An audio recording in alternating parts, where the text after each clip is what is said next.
Let's see if it's in the Express. No, it's not in the Express. Here's the Daily Mail. No, I can't see any mention of it. First few pages there. The Sun, surely it'll be on the politics on page 2. One little reference to it. Yeah, you'd have been forgiven if you had, like many of the papers, missed it. But this week, the Liberal Democrats have been having their party conference in Bournemouth.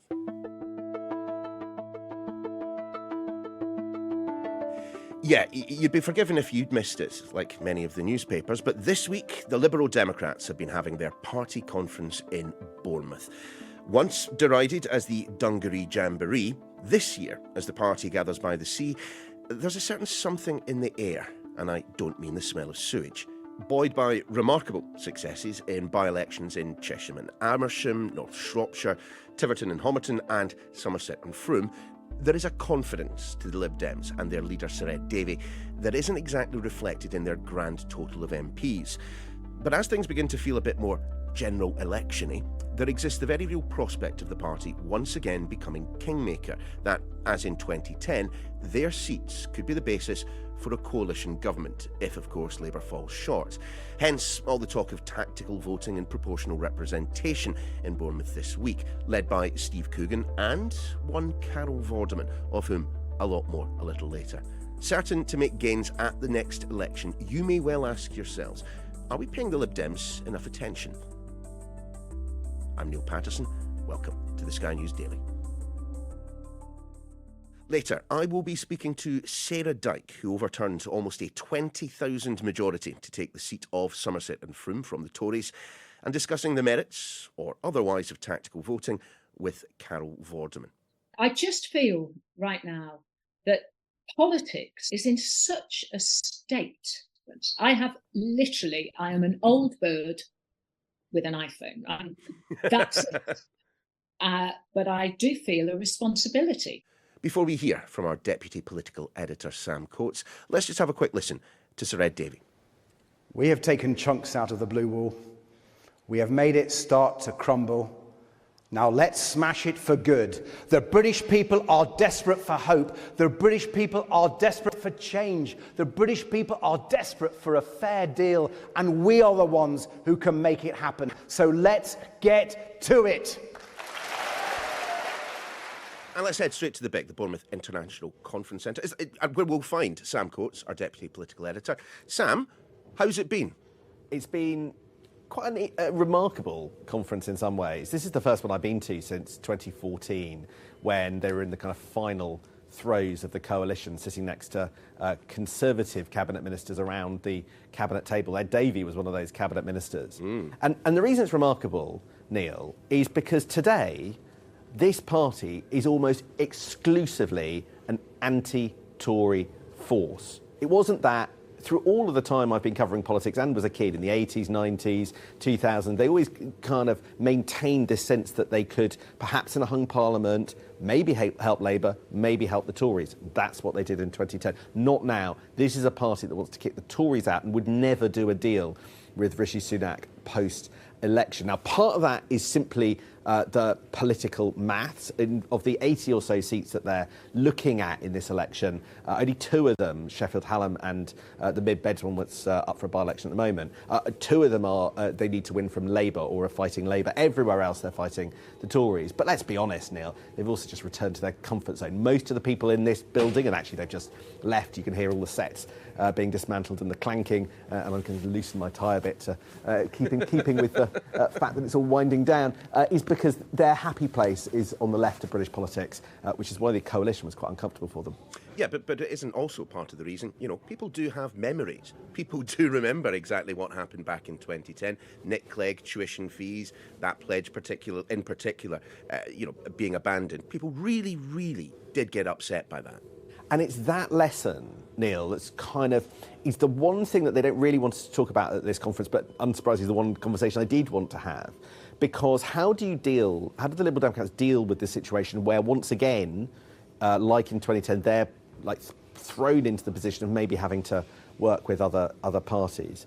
And I think the big conclusion from that period, and I think Ed Davey feels this quite strongly from what I'm hearing, is not to have another coalition, right? They gave away too much leverage. They got too little in return. Remember, they wanted to change the electoral system, but they lost the referendum. And, you know, they had so little that they felt that they could show, that they now feel that they could show for in 2015, that they were electorally wiped out. And a coalition deal up front, I think they think is the wrong way about it. And the discussion behind the scenes seems to be, do you do some kind of more limited deal, what's known in ugly terms as a confidence and supply deal, where you promise to support the Labour Party if it's the Labour Party, get some of its key bills over the line in return for a few political goodies, maybe stopping building on the green belt, or maybe even some form of electoral return? Or do you do what the hard men of British politics, the DUP, do, and just say, we will back each bill on its merits, come to us each time if you want us to put your legislation through Parliament in this hung Parliament, and sort of stare down the barrel of the gun. Of course, if it all falls apart, that means an early general election. And that is the threat that the Liberal Democrats would be able to hang over the Labour Party in the event there's a hung Parliament and they need to get controversial legislation through. Sam, just a word specifically about what we've been hearing today. Sir Ed Davey in that speech that closed conference. A very emotional speech in a number of points, I would say. Absolutely. Look, it's too trite to say that, you know, Ed Davey's speech tells us what he's going to, you know, the party's themes in the general election campaign are going to be. Of course they are. So what their polling tells us is, what they say their polling tells them, is that in the seats that they are fighting, and they only fight in, you know, 30, 40 seats really, if we're being honest, that the cost of living and health are the two big issues that are driving people to think about the Liberal Democrats who maybe voted Tory in 2019. And so they decided to put health at the heart of this, you know, speech, and in many ways at the heart of this conference in Bournemouth. But the problem is that people don't always, and this, you might find this surprising, Neil, people don't always rush to the TV and tune in when somebody tells you that the Liberal Democrat leader is going to give a big keynote speech of more than 40 minutes. Now, that is a slightly cynical intro to something that, you know, to slightly change gear a bit. It was one of the most remarkable moments of a conference speech I've ever seen, because Ed Davey has faced a lot of challenges in his life, and he didn't talk about his disabled son. That is also, he has done in the past, he will do in the future, I'm told, but today he talked about the death of both of his parents, but particularly the death of his mother when he was 15, and the cancer treatment and the way she was treated by the NHS, and being by her side in school uniform. I even find it quite emotional. I just talk about it now because it was just an incredibly personal moment. And, you know, he talked about her death and standing by her side in her school uniform on the way to school. And it was a moment like I can't really remember in a conference speech. Then was helping her with the pain, pouring out doses of morphine from this big bell jar we had in the kitchen. I don't think they'd allow that now. Putting pads on her legs and sides so she could give herself small electric shocks when the pain got really bad. It was a tough period as a teenager, but it was much, much tougher for Mum. Yet those years were also special. They gave me an incredible bond with my Mum. She was so strong, so resilient, fighting to be with her boys, even in the face of such a cruel disease. I like to think I learnt a lot from her. There were sort of people brushing their eyes, and Ed Davey's wife looked exactly what you would expect. And that is the human being Ed Davey telling you one of the most formative influences on his life. It is also the politician Ed Davey trying to get noticed by the outside world by doing something you don't often see and putting his heart on his sleeve. And look, it'll be interesting to see whether people clock that moment, because in the hall, I mean, my God, it was quite something. Well, let's cast our eyes towards the horizon and, of course, the general election and where exactly the Liberal Democrats think that they might be after that. I mean, and also, Sam, just a word from you. What is it that they would want for confidence and supply, coalition, or call it what you will, but what would they need to insist upon? Do we have any idea? Well, look, Ed Davey tried to suggest that might include some kind of electoral reform in his speech. There is some suggestion that they wouldn't go great guns in supporting Labour plans to build over the Green Belt, although there was a backlash against that at this conference. I mean, the truth is that we don't really know that much about that kind of agenda that might work with the Labour Party and what they would want to show for it. But I think that it all how much you can ask for depends on how well you do, right? You know, it goes without saying that the more seats you get, the more power you have, and it'll depend a bit on that. And but I think it's slightly harder going than many people appreciate. You know, there've been points in history where the Liberal Democrats have won many dozen seats. Yeah. They've been a party with big picture kind of goals and messages like stop the Iraq war, penny on income tax. That's not this Liberal Democrat. It's not Ed Davey's Liberal Democrat Party. Ed Davey's Liberal Democrat Party is about fighting in 30 or 40 individual constituencies because they know they'll be outgunned on the national stage, and it's about winning the election in seat by hard work from activists, the people in the hall, before the formal election campaign begins. And I think that really, you know, when you talk to realists, they're talking about getting somewhere between 15 and 35 seats, which, you know, is a lot less than we've seen in the past. So, yes, the Liberal Democrats might play a role, but the biggest thing I've come away from this conference surprised at is it might be a smaller role than perhaps I arrived in Bournemouth thinking it would be. And Sam, before I let you go, I have to say this. You have broken my heart.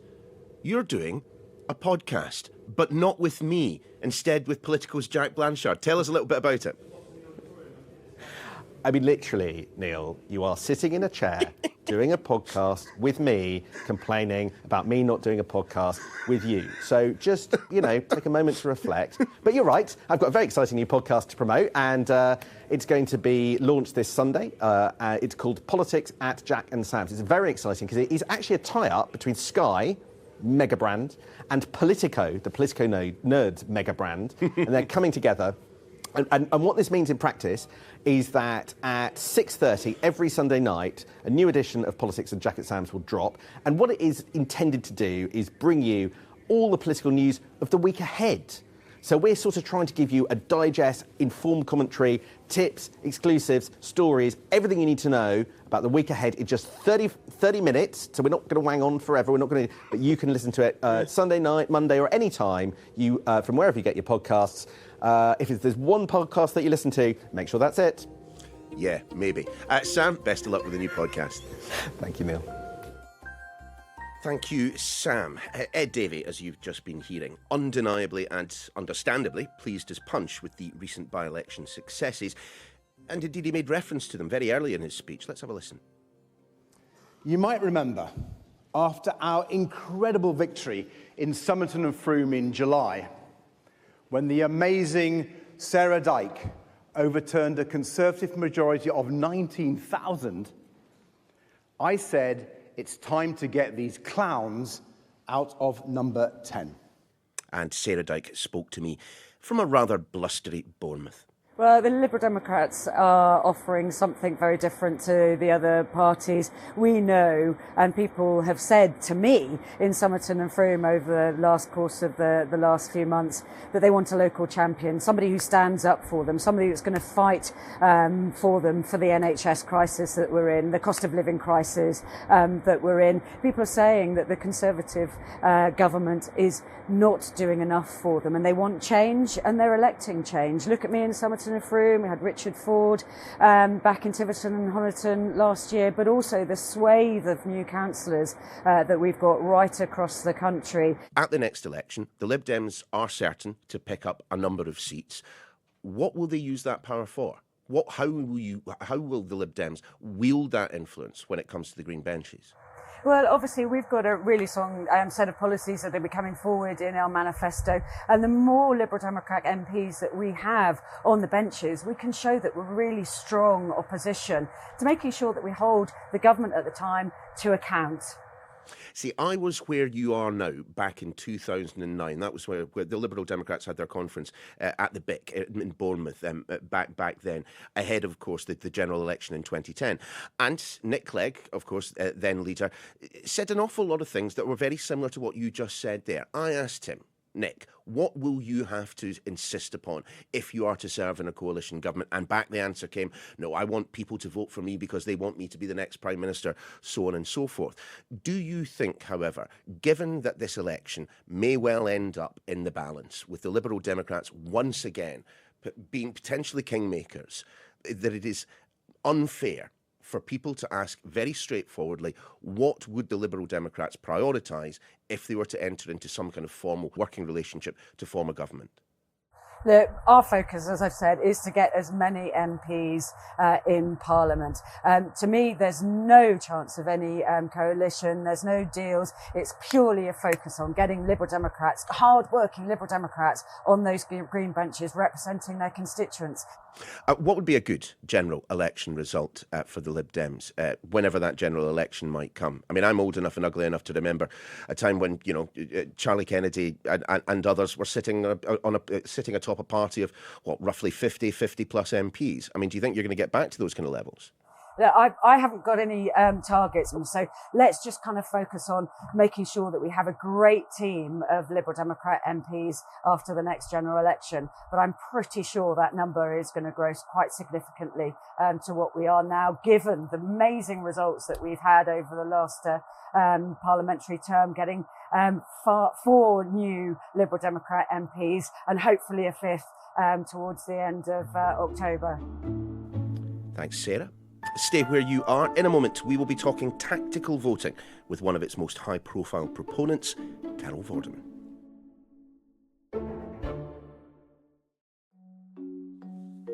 One of the Lib Dems' longest-standing policy positions is to advocate for proportional representation, PR, the means by which the makeup of Parliament better reflects the total number of votes cast across the country rather than in individual constituencies. Indeed, as part of the coalition deal with the Tories in 2010, they secured a referendum on PR the following year, which ended, like Nick Clegg's commitment to not raising tuition fees, with a resounding no. Absent that sort of electoral reform, many are now talking about tactical voting as a means of ensuring a Conservative defeat. After all, politics is of course a numbers game, so who better to talk to than former Countdown host Carol Vorderman? Let's start with the big questions first. I mean, what is your appraisal of the state of British politics right now? Well, it is a big question. It's a big answer, quite honestly, Neil.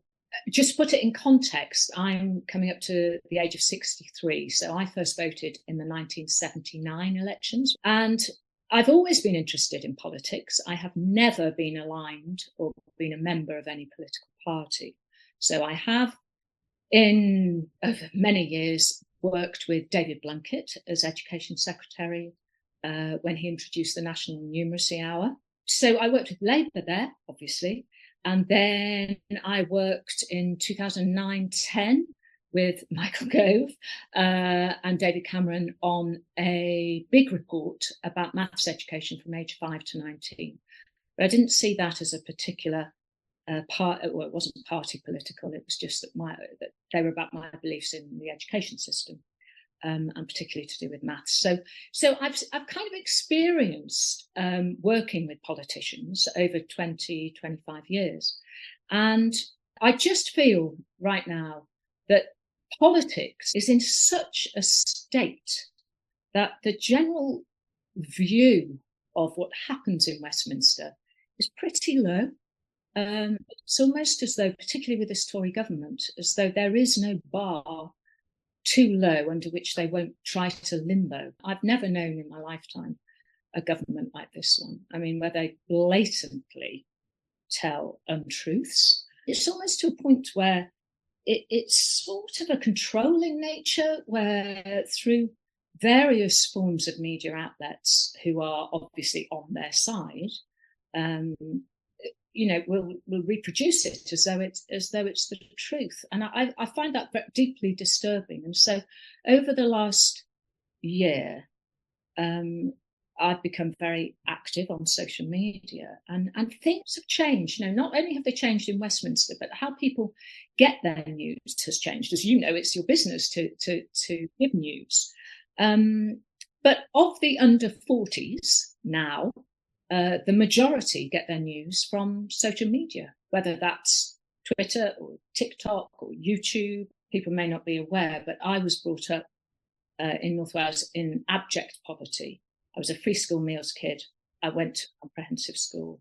And in the 1970s, when it was unheard of, I got to Cambridge. I was only 17 to read engineering. And so for me, it's always fighting for the younger ones. And, I give a lot of bursaries to kids from similar backgrounds to get to various universities and have done for years.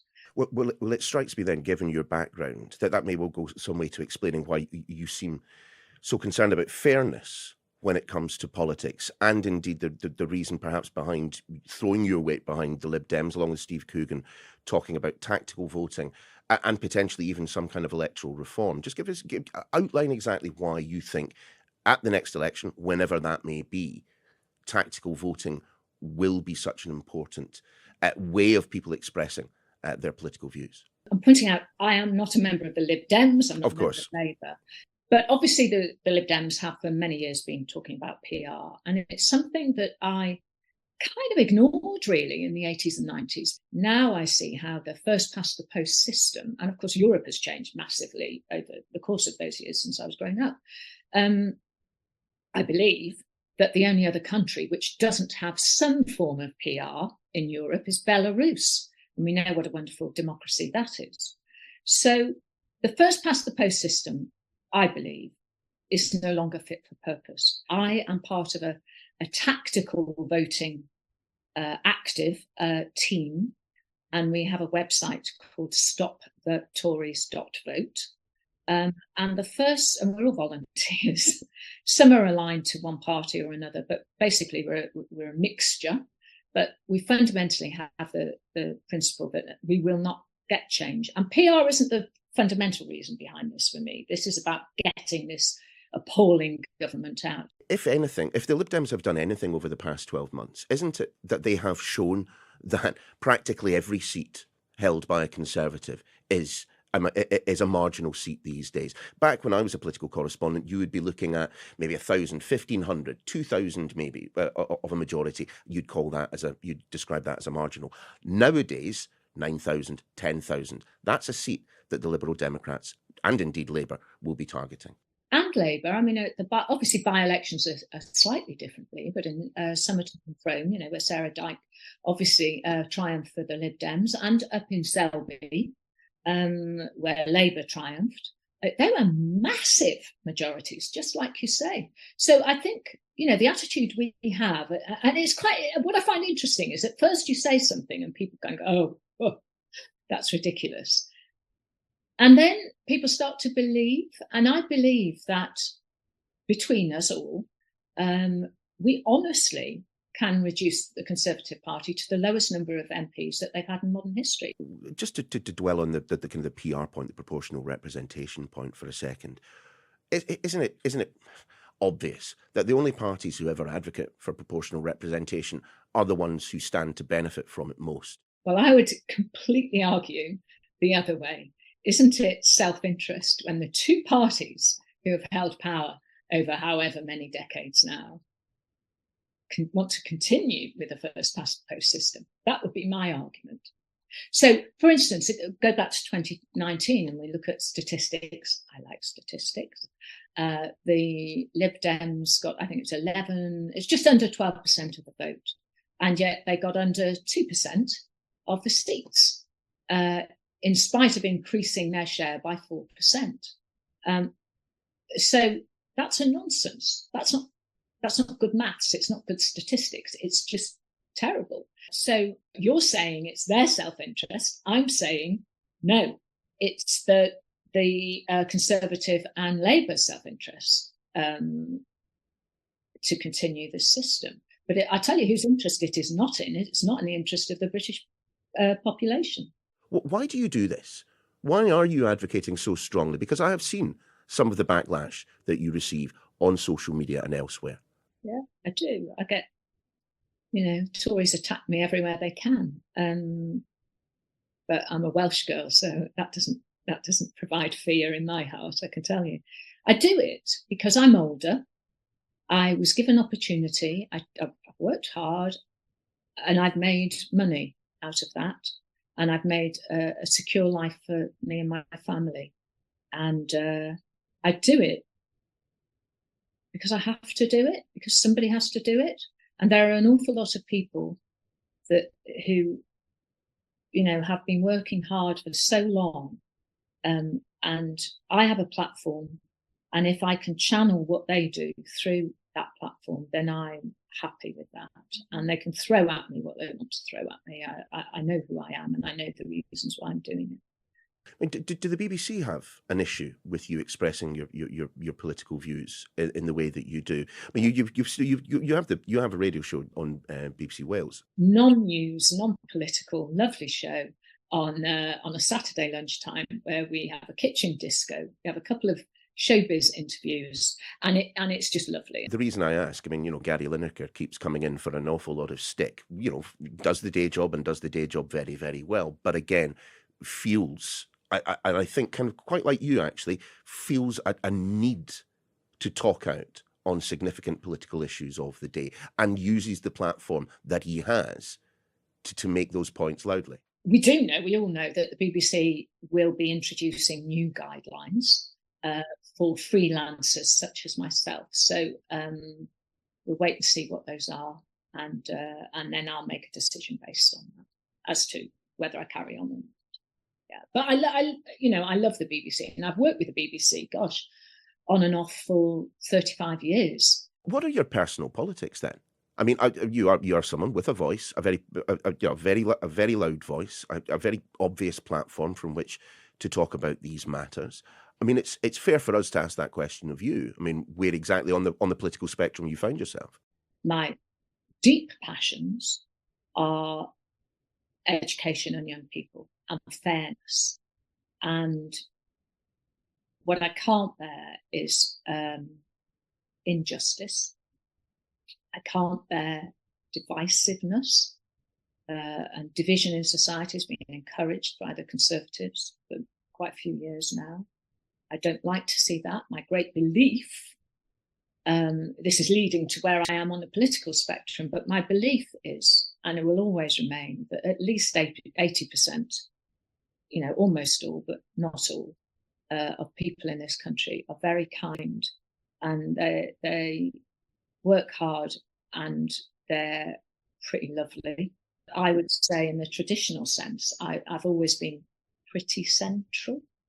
And that's why I've never aligned myself to one political party or another, because